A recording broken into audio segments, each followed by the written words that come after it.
Ahí tenéis el título de hoy.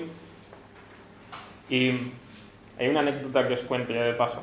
Cada vez que enciendo el ordenador, bueno, a veces, cuando enciendo el ordenador, me salta un mensaje de cuánto me queda de garantía en mi ordenador, ¿no? Como una especie de recordatorio que me dice: el 7 de mayo se acaba tu garantía.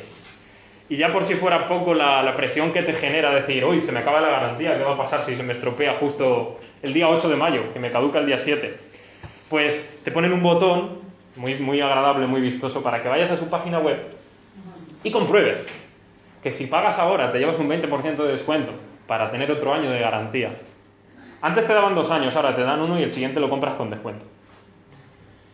Y al pensar en eso, al pensar en esa anécdota tan simple y tan sencilla, me daba cuenta de que al final eso de la garantía consigue su objetivo, ¿no? Consigue hacer en nosotros que nos sintamos como seguros o aliviados de que si pasa algo con mi ordenador en ese tiempo, se van a hacer cargo, o me lo van a arreglar, o me lo van a cambiar, y así con cualquier otra cosa que compramos que suele tener garantía, ¿verdad?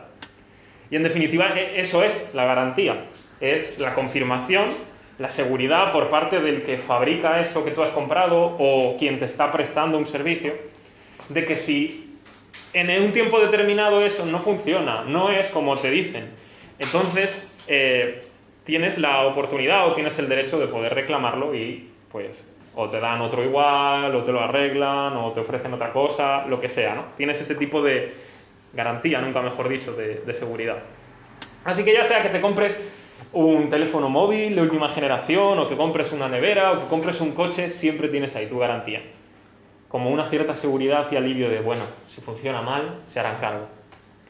Pero, tal y como dejo ahí en el título de la predicación de hoy, las garantías que tenemos en esta vida o en este mundo, si son tan literales como la compra de algo, o si no son tan materiales o tangibles, son garantías que no duran todo el rato, que no duran para siempre, que finalmente se acaban, ¿no?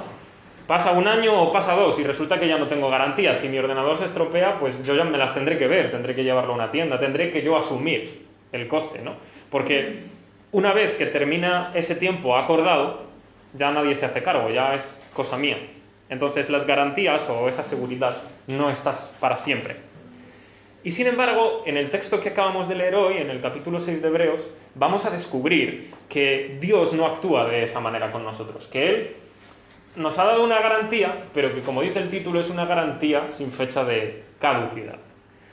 Así que vamos a comprobar exactamente cuál es esa garantía que Dios nos ha dado y cómo Él actúa tan diferente a cómo vivimos en este mundo. Y ese sería el primer punto que quiero compartiros hoy, que se titula así: la necesidad de ser regados, ¿no? No sé si recordáis, la semana anterior, cuando estábamos terminando justo el capítulo 5, hicimos como mucho hincapié y fui muy insistente respecto al tema de la madurez espiritual y que debíamos dejar de beber vasos de leche, porque espiritualmente hablando, porque al final nos íbamos a quedar con hambre, no íbamos a nutrirnos, no íbamos a crecer y no podíamos estar bebiendo todo el tiempo biberones respecto a lo que es la fe, ¿no? Sino empezar a comer un alimento que realmente nos saciase y fuese para nosotros muy bueno.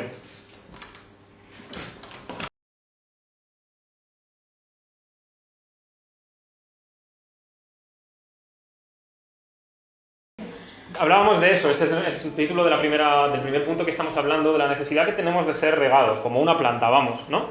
Y decía que la semana anterior estuvimos hablando de que en cuanto a la espiritualidad y a la fe, nosotros necesitamos seguir creciendo y madurando y no quedarnos siempre en lo mismo, como niños, como bebés, ¿verdad?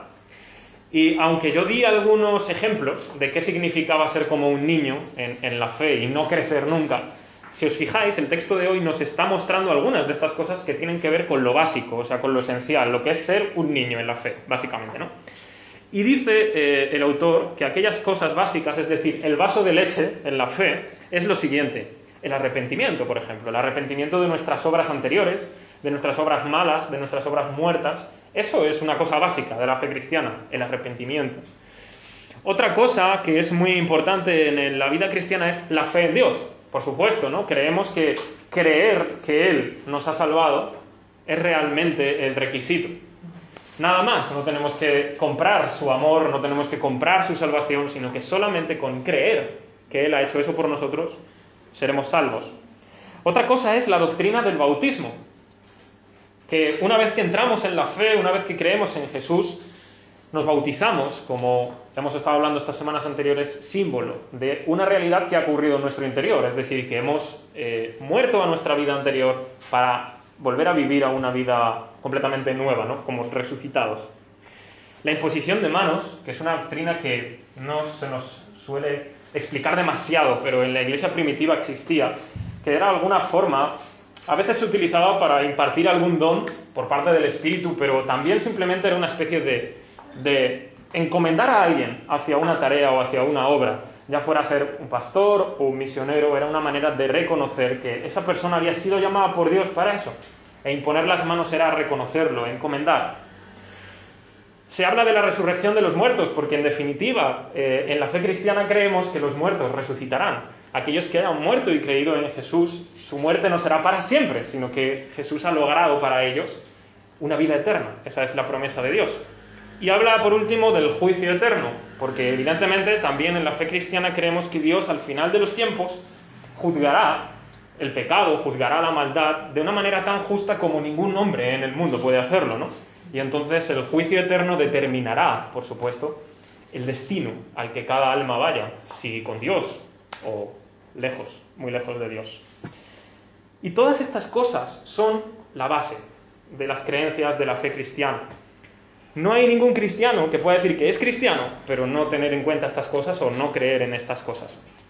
Evidentemente, esto debe estar en el fundamento, pero debemos empezar a construir sobre estas cosas para que nuestra vida no se quede siempre en lo mismo, en estas cosas básicas y esenciales, sino madurar.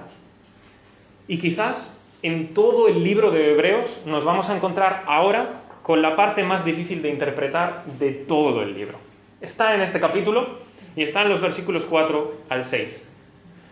Porque si lo leemos bien, parece que nos estamos encontrando allí con la idea de que algunos que han creído verdaderamente podrían recaer otra vez en su vida antigua, dejando atrás al Señor y cayendo en la perdición o en la condenación. Es decir, perdiendo la salvación que en Jesús se puede alcanzar. Y aunque hay muchos cristianos, buenos cristianos, que creen igual que nosotros y que son personas que sinceramente, de todo corazón, tienen su fe en Dios, creen que pueden perder su salvación. No puedo hablar por todos aquí porque no os conozco a todos, pero puedo hablar por mí o puedo hablar por las congregaciones de las que vengo. No creemos que esto sea así. No creemos que una persona pueda perder la salvación, porque consideramos que el testimonio de la Biblia no es acorde a eso, que no enseña verdaderamente eso. Si después de haber entregado por completo nuestro corazón a Dios y habiéndonos dado Él su Espíritu Santo, que es una cosa bastante importante, una salvación que por supuesto es para siempre, no una salvación de un rato, sino para la vida eterna. No podemos perderla, no porque nosotros lo merezcamos mucho, o no porque nosotros tengamos la suficiente capacidad, poder o fuerza para conservarla, sino porque Dios se encarga de hacernos perseverar en el tiempo, para que esa salvación se cumpla. La verdad es que Dios no es alguien que hace las cosas para un rato. Dios no es como nosotros, que hace algo y se cansa a los 2 minutos. Dios hace algo porque lo hace hasta el final. Y por tanto, su salvación también es una obra que Él va a llevar hasta el final. No te va a salvar para que dentro de 2 días tú cometas un pecado, lo cual probablemente va a suceder, y Dios de repente diga, pues no te salvo. Sería absurdo y Dios no actúa de esa manera. Jesús mismo enseñó que las almas que su Padre le ha dado, ¿no? están bien sujetas, están bien aferradas a Él, ¿no? No las puede perder, no las pierde. De hecho, no vino a perder, vino a salvar lo que se había perdido. Entonces, vamos a dejarlo ahí. Dios hace que nosotros perseveremos, no sé si he cambiado, no. Dios hace que nosotros perseveremos para llegar hasta el final de nuestra salvación, y en ese sentido es una obra que solo Dios puede hacer. Aunque hay una parte que nos corresponde a nosotros, o cierta responsabilidad que nosotros tenemos. Pero voy a dejarlo en paréntesis para que ahora nosotros, en un tiempo, podamos investigar y averiguar qué es la parte que nos corresponde a nosotros respecto a la salvación. Entonces, estamos hablando de estas personas que habla el texto que parece que alguna vez creyeron, alguna vez fueron iluminados por el Espíritu, alguna vez incluso llegaron a descubrir acerca de la palabra de Dios, la leyeron, la escucharon, lo que fuera. Y sin embargo, recayeron en su vida antigua y ahora ya no pueden volver a recuperar aquello que una vez recibieron. Entonces, el texto parecería estar diciendo, tú puedes perder tu salvación. Y sin embargo, no creemos que eso sea así por el resto del testimonio que la Biblia da. Entonces, ¿de qué se trata esto? ¿Qué está diciendo aquí realmente la palabra? Pues si revisamos el contexto de todo lo que se nos ha dicho en el capítulo anterior y todo lo que vamos a ver ahora mismo, nos damos cuenta de que estas personas a las que el autor se está refiriendo verdaderamente no son cristianas. Quiero decir, verdaderamente no son personas que su fe sea real en Dios o en la salvación que Él ofrece. ¿Por qué?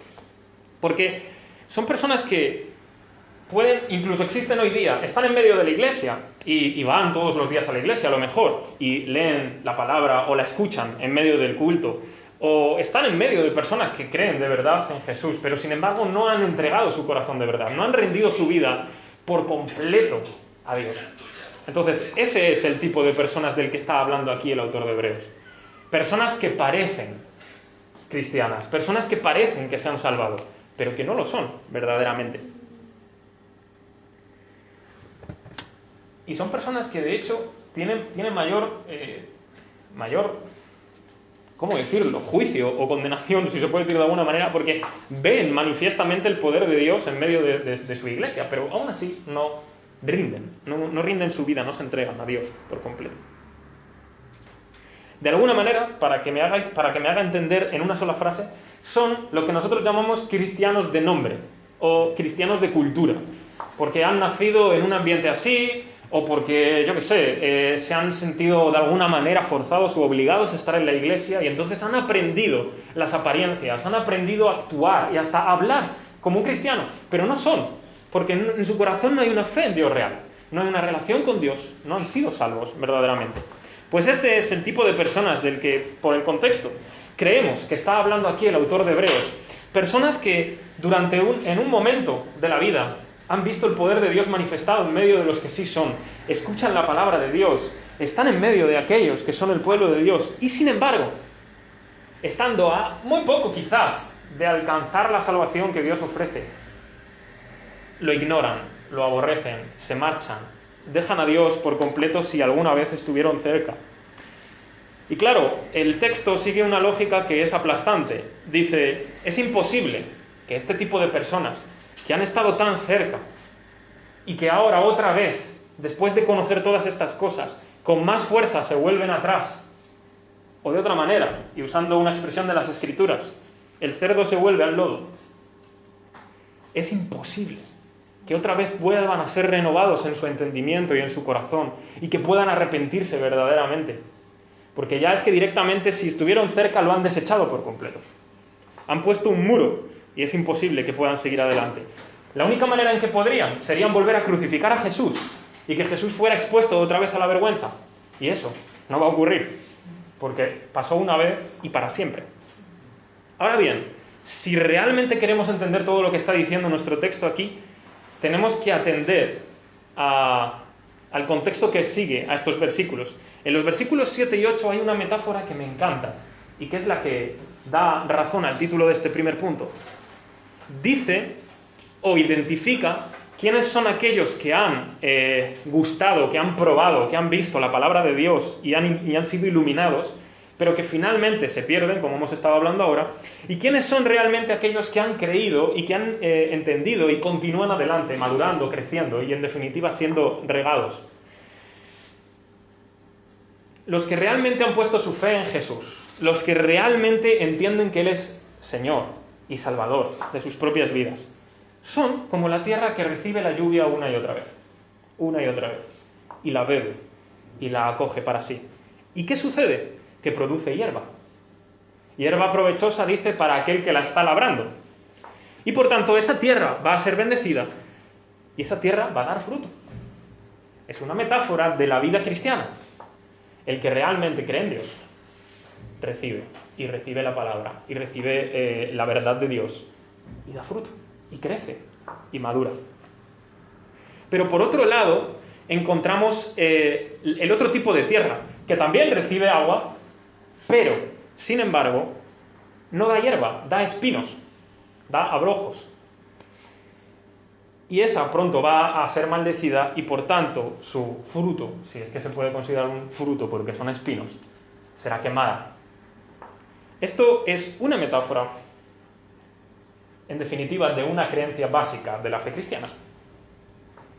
Porque aquel que en realidad tiene una fe verdadera que salva, da fruto para Dios, de una manera u otra, acaba dándolo, sea en pequeñas cosas o en grandes, pero lo da. Crece, madura, se alimenta y recibe la bendición de Dios y por tanto obtendrá finalmente el estar en su presencia. Pero aquellos que no creen en Él, aunque están camuflados en medio del pueblo de Dios, no van a dar frutos dignos de arrepentimiento o frutos de salvación, por lo que solo les queda esperar el juicio. El juicio que es, por cierto, una doctrina básica que acaba de anunciar el autor de Hebreos en los primeros versículos. El juicio, la condenación, el infierno, de la cual habrían escapado perfectamente por solamente haber confiado en Jesús, pero ellos deciden obstinarse ante algo tan claro.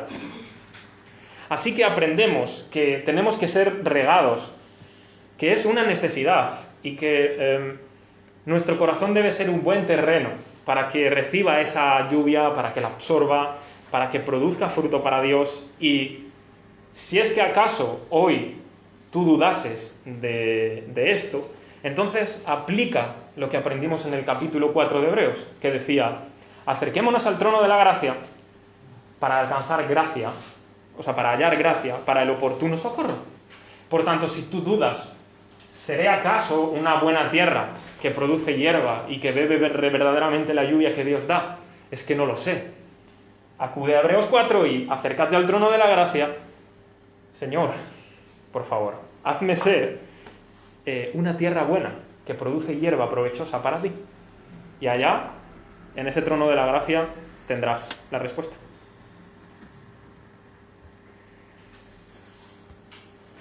Hemos dicho que creemos que Dios es quien nos hace perseverar en la vida cristiana para que nosotros podamos llegar al final y recibir la bendición de la vida eterna, junto con Él, que es lo que nos ha prometido. Pero he mencionado que hay una parte que podemos llamar la responsabilidad del hombre, la responsabilidad del ser humano. Y esto no quita en modo alguno que la salvación es solo de Dios. Más bien lo que nos muestra es que Dios nos está capacitando para que podamos cumplir nuestra parte y nuestro papel para perseverar, para producir fruto, para crecer, para llegar a ese lugar en el que Dios quiere que estemos. Porque Él produce en nosotros tanto que lo queramos como que lo hagamos, las dos cosas. Y el autor de Hebreos de repente les acaba de decir estas cosas tan duras de si eres una buena tierra o una mala tierra, si das fruto, si no lo das, si ser quemado o no. Pero le dice: en cuanto a vosotros, estoy convencido de que no es así, de que vais por buen camino, de que no sois de este tipo de tierra que da espinos, sino que estáis dando hierba y que vais bien, vais camino a la salvación. Y los frutos que el autor de Hebreos ve en esta congregación lo atestiguan, ¿no? Porque dice: habéis hecho tantas cosas por amor a Dios, habéis hecho tantas cosas por amor a los demás, que Dios no se puede olvidar de lo que habéis hecho. Dios no olvida las cosas que estáis haciendo para Él, por Él. Y es importante que en esta verdad nos detengamos, permitidme solo un minuto, porque es posible que durante mucho tiempo, no te voy a decir solo horas, ni días, sino semanas, meses o años, tú tengas un gran deseo de servir a Dios y procures servirlo de muchas maneras, de múltiples formas en tu vida, porque te haya Él concedido los recursos, la capacidad, el deseo, las ganas, las circunstancias, me da lo mismo, y te pongas a hacerlo, lo hagas, y de repente aparezca el desánimo porque no ves resultados, las cosas no son como tú pensabas que debían ser, o cualquier otra cosa. Tu desgana viene, te desanimas y lo estás haciendo para servir a Dios, pero te vienes abajo. Dices, pensaba que iba a ser otra cosa. Esta palabra puede animarte. Dios no se olvida.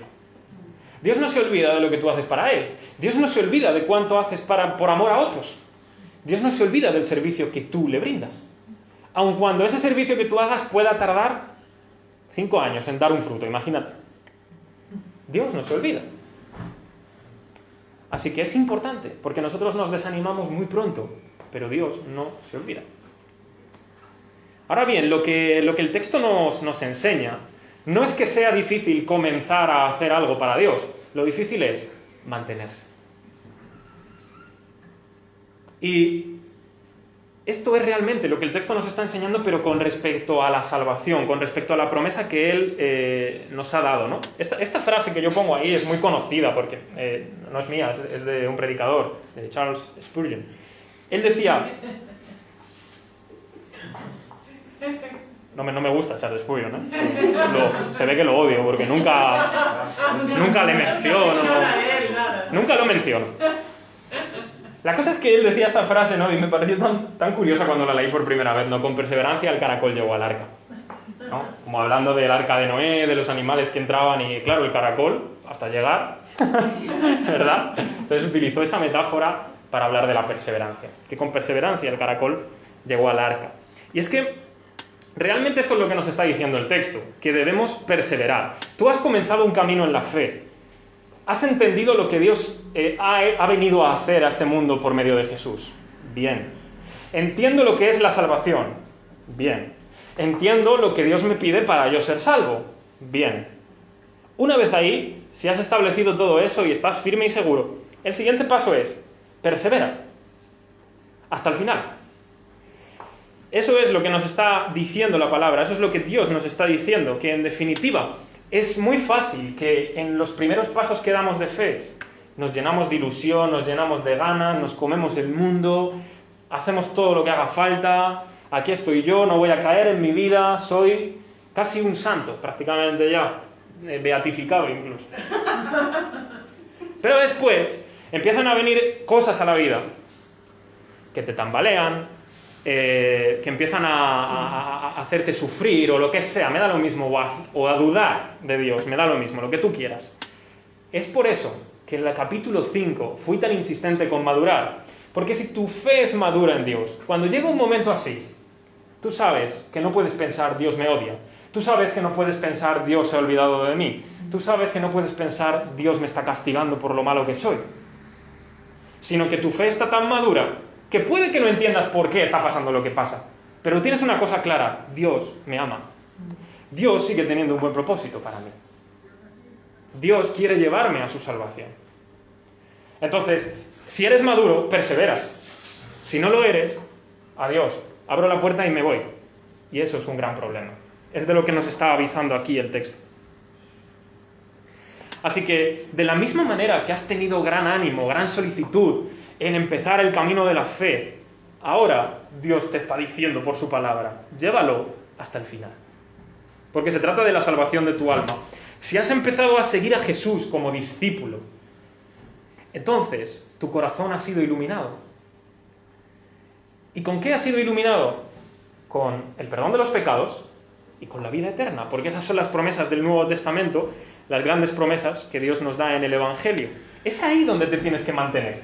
Es ahí donde tienes que continuar y avanzar y seguir. Soy alguien perdonado. Soy alguien, por la gracia de Dios, que puede alcanzar la vida eterna junto a Él. Entonces, este texto nos está diciendo, tú debes imitar a aquellos que, por la fe y por la perseverancia, dos cosas, fe y perseverancia, alcanzan la promesa. Y nos pone aquí el ejemplo de uno de ellos, Abraham, el patriarca, nuestro padre en la fe. Recibió una promesa de parte de Dios. ¿Cuál fue la promesa? Te bendeciré con abundancia y te multiplicaré grandemente. Esa es la promesa en resumido, pero la puedo detallar más. Le prometió Dios, en ti serán benditas todas las naciones de la tierra. Esa promesa se iba a cumplir por medio de su descendencia, es decir, su hijo Isaac. Y tuvo que esperar mucho tiempo hasta que de repente tuviera a su hijo Isaac, hasta tal punto que fue un verdadero milagro tener a Isaac a su edad. Pero Abraham se mantuvo de alguna manera no como viendo lo imposible que era ante la realidad de su cuerpo ya casi muerto, sino que confiaba en que Dios le había dado una promesa. Y finalmente tuvo un hijo. Su hijo fue Isaac. Y Isaac a su vez tuvo hijos. A Jacob. Y Jacob tuvo también hijos. Empezó las 12 tribus de Israel. Y de las 12 tribus de Israel sale un pueblo entero que es Israel. Y de Israel viene la salvación del mundo. Es decir, Jesús. Todas las naciones serían benditas en la descendencia de Abraham, que no es otro que Jesús, porque al final desciende de él. Y la Escritura nos dice, sabed por tanto, que los que son de fe, estos son hijos de Abraham. Es decir, que el hijo de Abraham es el que, igual que Abraham, cree en la promesa de Dios. A Abraham, la promesa de un Mesías se le dio muy escondida. En tu descendencia serán benditas todas las naciones de la tierra. ¿Qué iba a saber Abraham? Que la descendencia en la que serían benditas las naciones sería Cristo. Pero es la misma promesa para nosotros hoy. Si creemos como Abraham, somos hijos de Abraham. Y si somos hijos de Abraham, entonces tenemos acceso a la promesa hecha a Abraham. En ti serán benditas todas las naciones de la tierra, o sea, en Jesús. Y la Iglesia, hermanos, es el claro ejemplo de que esta promesa Dios la ha cumplido. En la Iglesia hay gente de todas las naciones. De hecho, en todo el mundo hay iglesias. Hay iglesias chinas, japonesas, africanas, latinoamericanas, de todo. No hay sitio, yo creo, donde no haya, aunque sea algún punto, en el que haya una iglesia. Todas las naciones están siendo bendecidas por la descendencia de Abraham. Vaya si Dios cumple la promesa. ¿Qué sabía Abraham? Aquel pobre hombre de por ahí, que Dios le iba a hacer tan grande.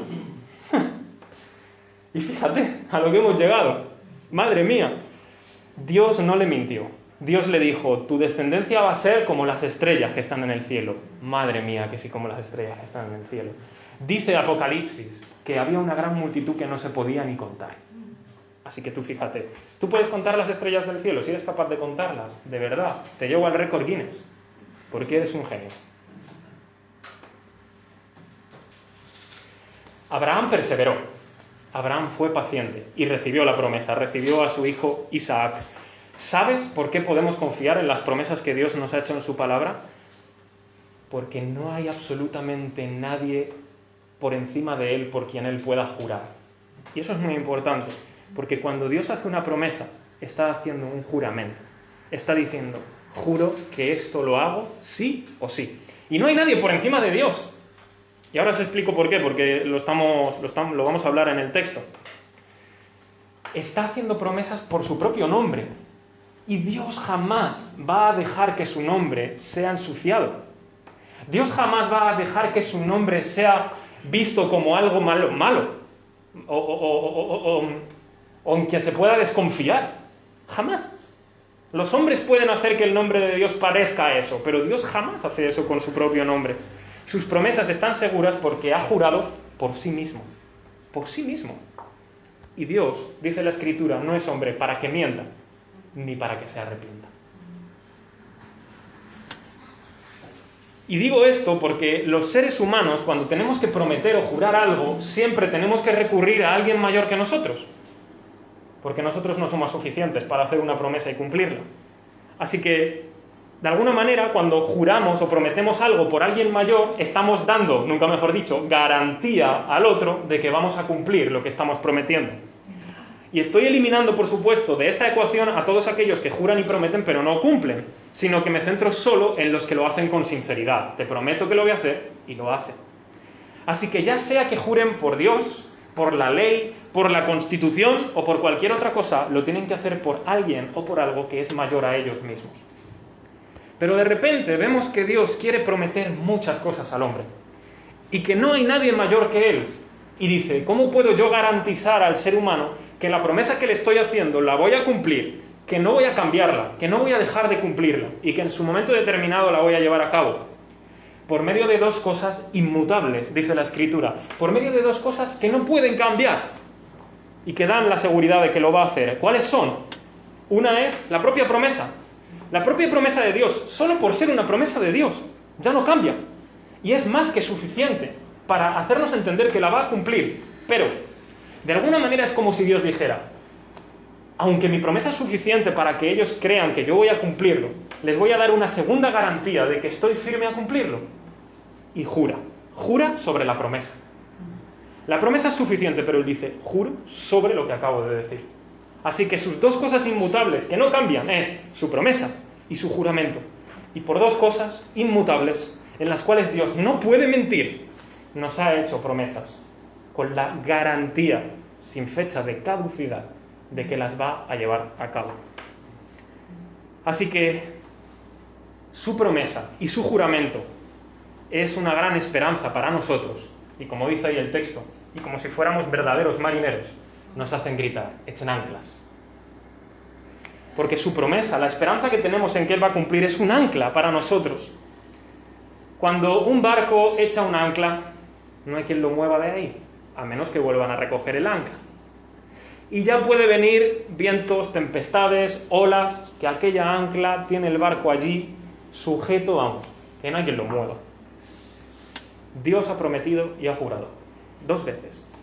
Así que Él ha hecho que tengamos esa confianza. Y esa esperanza en su confianza es un ancla.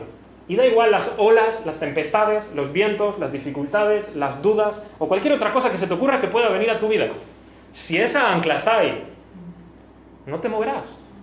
Tengo confianza y esperanza en que Dios perdonará todo mi pecado. Tengo esperanza y confianza en que Dios me salvará, porque he creído en Jesús. Tengo confianza y esperanza que si Dios me ha dado lo máximo, que es su propio Hijo, también Él suplirá mis necesidades. También Él estará en medio de mi vida con lo que yo soy, aunque sea un simple teleoperador. Él estará en medio de mi vida.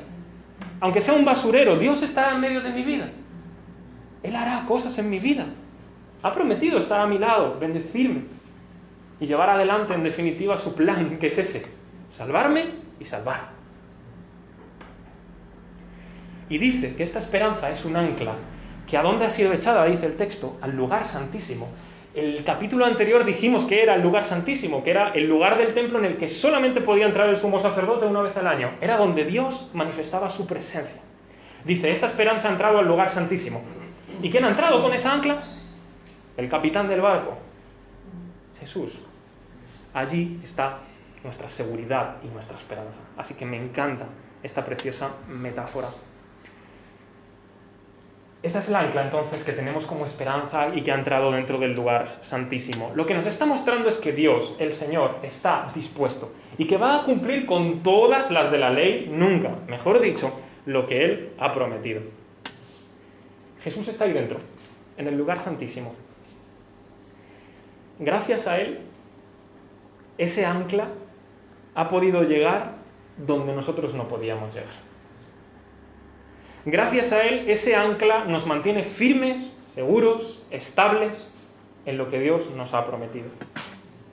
Ninguno de cuantos verdaderamente confían en Jesús, y hablo de la confianza y de la fe como la Escritura nos enseña, fe en que Jesús es el único que puede perdonarme y salvarme. Ninguno de cuantos confían de esta manera en Jesús van a ser nunca defraudados por parte de Dios, jamás. Porque Dios nos ha dado una garantía que no tiene fecha de caducidad. Que ese era el título de nuestra predicación hoy. Así que agárrate, como digo ahí, ¿verdad? No te sueltes y persevera hasta el día en que te mueras. Básicamente ese es el mensaje. Que perseveres en tu fe, que perseveres en la confianza en Dios hasta que te mueras. Porque el día que te mueras es un abrir y cerrar de ojos. Cerrarás tus ojos para morir y irte de este mundo y los abrirás y te encuentras cara a cara con el Señor. Merece la pena la perseverancia. Merece la pena la confianza en esta promesa. Porque el día que tus ojos se cierren por última vez aquí y los abras allí, te vas a dar cuenta que Dios no te mintió. Te vas a dar cuenta de que Dios no estaba jugando contigo. Así que no hay mayor esperanza que esa, ¿verdad? Que vamos a encontrarnos cara a cara con Dios, que nos vamos a encontrar cara a cara con Jesús, que lo vamos a ver y que vamos a estar con Él siempre. Y será maravilloso e indescriptible para nosotros en estos momentos lo que allá podremos ver, disfrutar, aprender y averiguar de todo lo que en este mundo no hemos podido.